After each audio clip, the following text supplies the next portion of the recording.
Bitcoin sube más de un 10% en menos de 2 días, rompiendo todos los niveles de resistencia que podía tener y dando un posible movimiento de subida libre hasta por lo menos los 31.000 puntos. En el vídeo de hoy te explicaré por qué el ETF de BlackRock está siendo determinante, cuál es la diferencia entre este ETF de BlackRock y los otros 30 ETFs que la SEC ya ha rechazado previamente y por qué el movimiento de Bitcoin es cuestión de todo o nada.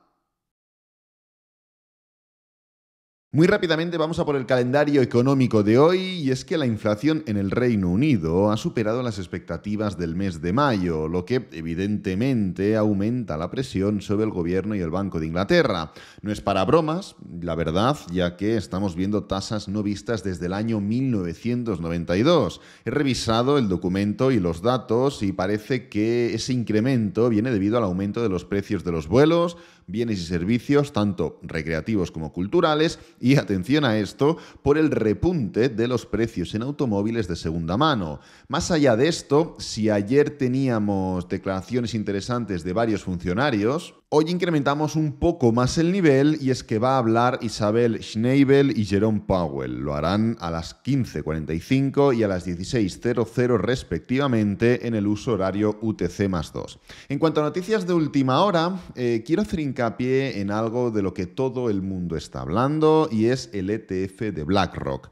Es evidente que ha ayudado a impulsar el precio de Bitcoin, sobre todo desde estos niveles inferiores a los que llegamos. Pero, ¿por qué ha causado tanto interés? ¿Qué tiene de especial esta solicitud de ETF por parte de BlackRock? Bueno, muchos emisores de ETFs ya lo han intentado anteriormente. Banner, ProShares, Invesco, Valkyrie, incluso ARK Invest. Pero la SEC ha rechazado todas sus propuestas para lanzar un ETF de Bitcoin al contado. Y aquí la duda es clara. ¿Por qué se han rechazado más de 30 presentaciones de ETFs de Bitcoin estos últimos años? Bueno, la SEC se siente incómoda con la naturaleza no regulada de las criptomonedas. Esto es evidente y dice que está llena de posibilidades de fraude. Esto lo ha comentado en múltiples ocasiones.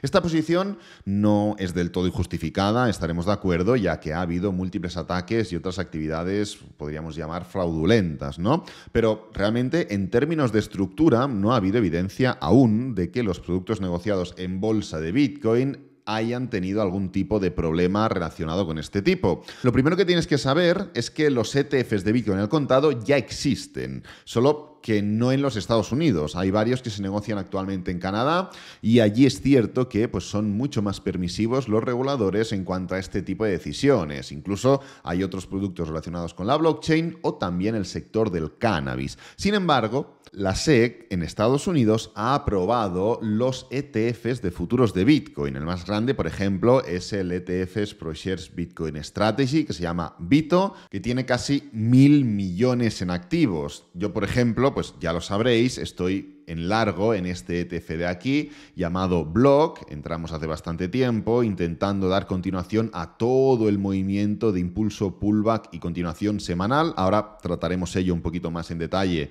en el análisis de Bitcoin, pero al final esto es formar parte de un ETF que es un poquito menos volátil y, sinceramente, la forma de gestionar la posición está siendo muy pasiva, ya que no quiero ganar un por 2, un por 3, un por 4, yo quiero un movimiento similar a este de aquí. Yo quiero un nuevo bullrun y participar en un nuevo bullrun que en este ETF, pueda llegar a los máximos históricos. Si venimos por aquí, tengo en la lista de seguimiento de industrias, venimos y aquí tenemos diferentes ETFs. El GBTC es uno también muy conocido, tenemos aquí el BITO, que es un poco el que he comentado, y evidentemente, en la búsqueda por entrar en largo en alguno de estos ETFs, yo prefería entrar en Block, pero fíjate cómo GBTC también teníamos posibilidad, BITO también teníamos posibilidad, etcétera, etcétera, ¿no? Entonces, sabiendo esto, ¿qué hace que la presentación de BlackRock sea diferente a las demás? Pues mira, sinceramente, técnicamente, nada.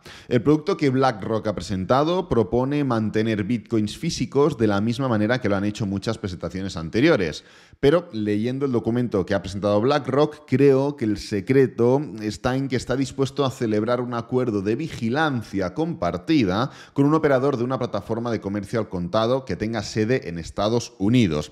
Esto complementaría el acuerdo de vigilancia compartida con la CME, que bueno, para quien no lo sepa, pues es la Chicago Mercantile Exchange. Entre otras cosas, esta organización lo que hace es, pues bueno, supervisar de forma exhaustiva las condiciones del mercado de futuros y pues dentro de ello los movimientos de precios en tiempo real, básicamente, y aquí está el tema, para detectar y prevenir las distorsiones que se puedan generar en los precios, lo que evidentemente y por regla de tres incluye la manipulación. Aquí te dejo un tuit que me parece interesante, es una especie de teoría sobre por qué la presentación del ETF de BlackRock es beneficiosa para todas las partes, lo puedes leer sin ningún problema, pero con esta condición que he comentado, pese a que técnicamente no hay ningún factor diferencial que separe el ETF de BlackRock respecto a la mayoría de los anteriores ETF rechazados por la SEC, creo que con esta condición la SEC podría estar un poquito más segura y tranquila de dar el paso,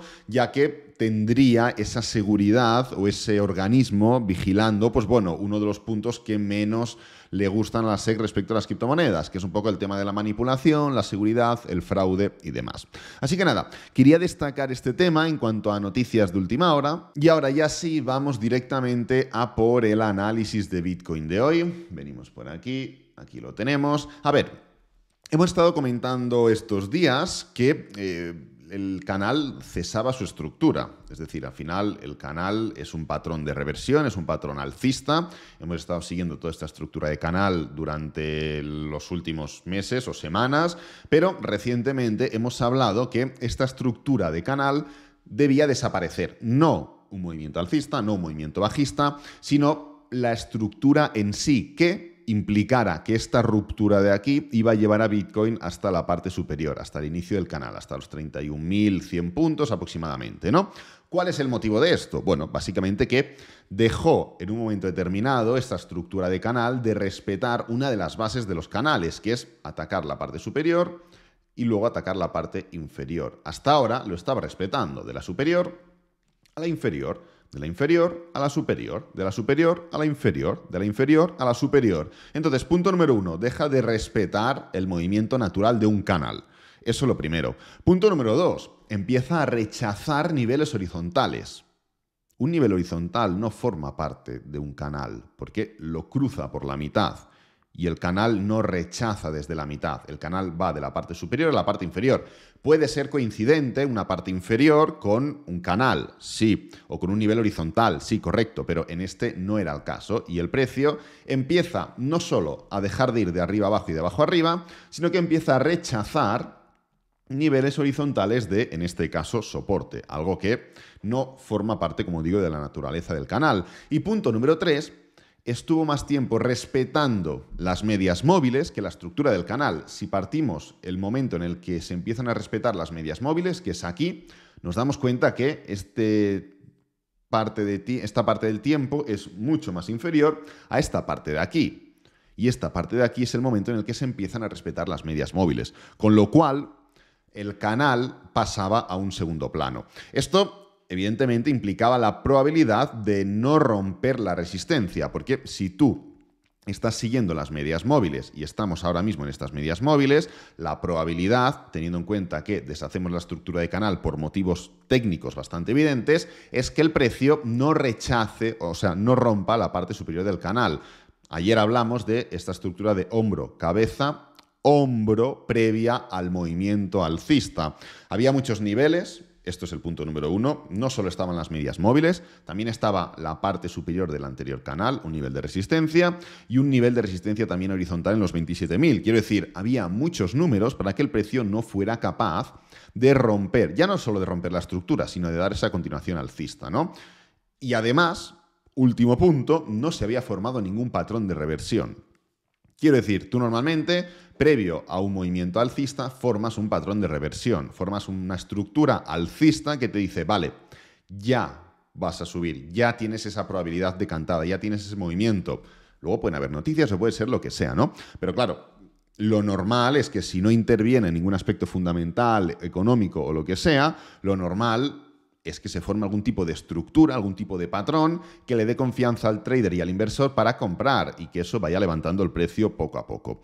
Claro, además, Como efecto colateral de eliminar el canal, la hipotética ruptura de la resistencia, es decir, de este nivel de aquí, no generaba un ataque directo al inicio del canal. Y sigo pensando lo mismo. Al final, trabajamos en probabilidades y la probabilidad implica que no podemos saber al 100% lo que va a suceder. Esto yo creo que es evidente y que todos lo sabemos. Yo sé que aunque no se haya respetado exactamente el análisis de estos últimos días, estos últimos 2 días que hemos estado comentando, el patrón es el que se había descrito. Y si se forma 1000 veces más este patrón, si se forma 1000 veces más esta estructura, repetiré 1000 veces más el análisis, porque sé, por mi experiencia de 7 o 8 años atrás, que la repetición de patrones te lleva al éxito. Entonces, entendiendo esto y entendiendo que no siempre se va a dar el movimiento más probable, lo que hay que hacer es repetir, repetir y repetir. Pero bueno, dejándonos de rollos, ¿ahora qué? ¿Qué podemos esperar? ¿Una continuación alcista? ¿Una subida libre? ¿Una falsa ruptura? Te he comentado que esto es un todo o nada. ¿Por qué es un todo o nada?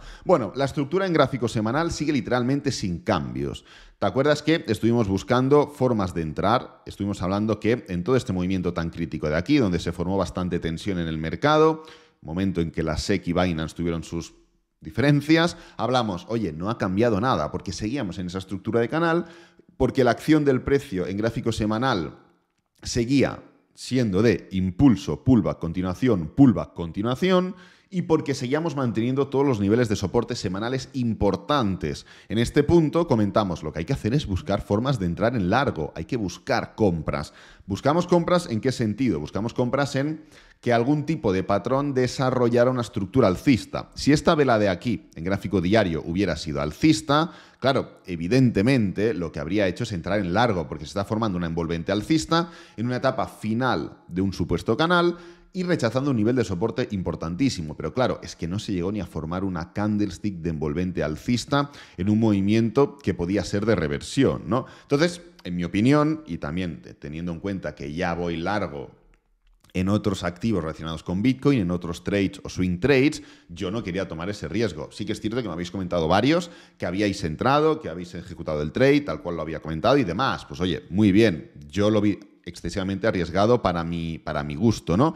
Pero claro, además, en gráfico semanal, como puedes comprobar, hemos mantenido en todo momento la estructura no solo de la acción del precio, no solo del trade que comentamos, sino tanto la Bull Market Support Band, nivel vital, o sea, ya sabéis los antiguos del canal la importancia de esta estructura. De hecho, gracias a la Bull Market Support Band, cuando rompimos en este punto de aquí, hablamos ya de cambio de tendencia en Bitcoin.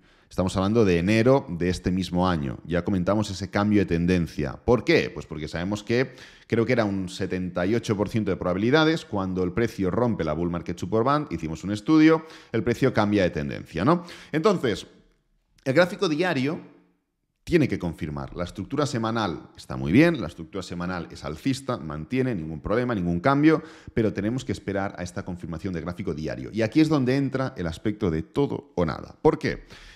Si bien todo parece indicar, y estoy de acuerdo, viendo la ruptura, viendo la situación, viendo el contexto, sabiendo cómo funciona el estado anímico de las personas, que la continuación es lo más probable, que el movimiento de desarrollo alcista es lo más probable, hay que entender que el día de hoy tiene que acompañar la ruptura y cierre. ¿Cómo se forma una ruptura sólida? Rompiendo el nivel, cerrando por encima del nivel y confirmando al día siguiente. Si falla alguno de estos 3 pasos, no hay ruptura de verdad y entramos en una falsa ruptura. Con lo cual, todo lo que no sea que el día de hoy sea positivo, sea alcista, acompañe a esta estructura alcista, significa que nos quedamos a las puertas del movimiento que estuvimos planteando ayer y del movimiento de ruptura, el movimiento de ejecución alcista. ¿Dónde entraríamos entonces? En un apartado o en una disposición de rango, que es un poco de lo que hablamos ayer. Ayer hablamos que la menor probabilidad era justamente lo que ha sucedido, pero que en el caso de romperse había una probabilidad importante de entrar en una estructura un poquito más amplia. Claro, en el caso en el que no se confirme esa estructura amplia y el precio siga y siga y siga, ¿por qué es todo o nada? Porque el target ya no es los 31.000. El target es el siguiente. El target es seguir y seguir y seguir y atacar los 45.000.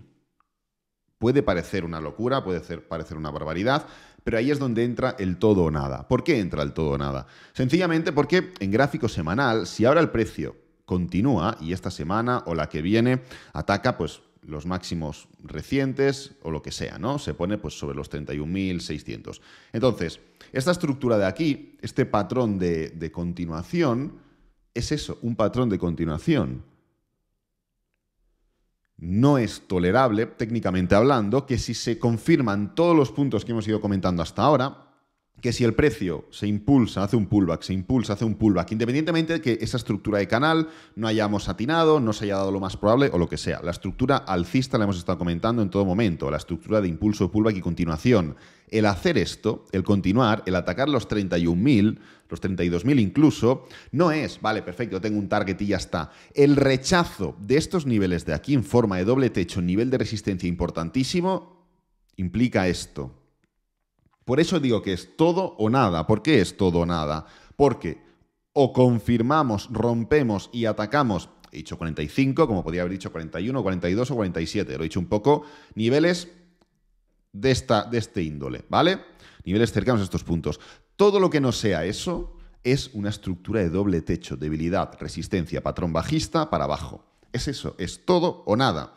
No es, no que nadie me malinterprete, ya lo sé que no, pero bueno, lo tengo que clarificar por si acaso. No es atacar los 18.000, los 15.000, los 10.000, ni nada de esto. Es rechazar un cambio de tendencia alcista. Es todo que es confirmar esa tendencia alcista y continuación, ese nuevo ciclo alcista o nada, que es literalmente anular todo este movimiento. Porque no solo sería un doble techo en gráfico semanal, lo cual no sé si te suena de algo, pero bueno, no solo sería un doble techo, sino que lo sería a nivel de resistencia realmente importante. Nivel comprendido entre los 30.000 y los 32.000. Nivel determinante y clave. Lo que anularía, evidentemente, por regla de 3, prefiero que suba, pero ni tengo todo en Bitcoin, ni me va de que mis ingresos dependen de Bitcoin, ni nada. O sea, sabes perfectamente que no soy maximalista de nada, ni alcista ni bajista, únicamente análisis, con lo cual hay que decir las cosas por su nombre y sería un patrón realmente bajista y realmente negativo. Con lo cual, no es que esto dependa del día de hoy, pero si el día de hoy confirma la ruptura y con lo cual la probabilidad de atacar los máximos recientes, entramos en esa fase de alerta, esa fase de, oye, en los máximos recientes está muy bien, pero ahí es donde entran los patrones que pueden complicarnos la vida, patrones de doble techo en gráfico semanal que anulen toda esta estructura. ¿Vale? Así que nada, voy a dejar el vídeo por aquí, espero que te haya gustado, que te haya servido, que es lo importante. Si es así, dale me gusta, suscríbete, compártelo con amigos, con la familia y nos vemos en el próximo vídeo. Adiós.